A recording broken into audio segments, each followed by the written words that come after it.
As well as the deflationary mechanisms present in the games, there's a few additional details we want to point out. One of these of importance is the transfer tax.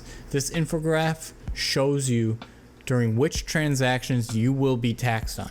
And there is an 8% tax on GPUL as well as GBNT.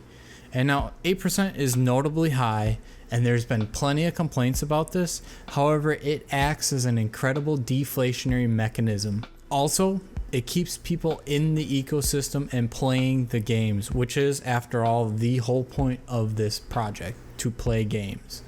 Of this 8% tax on GPUL, 7% is immediately and automatically burned. 1% of it will be reflected back into the reward pool of the leaderboard. This is the leaderboard from Pulsarena. GBNT will also have an 8% tax, all of which will be burned. Now, while some people are initially turned off by this 8% tax, it's actually done a really good job of reducing the inflation in this project and keeping the burn rate very high.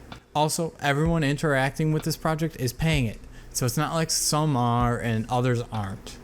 It also incentivizes people to play the games, which again is the purpose of this project. Additionally, if you're playing games such as Polygalactic Hunter, you have an additional opportunity to potentially skirt the tax on top of making some profit via the non-native tokens.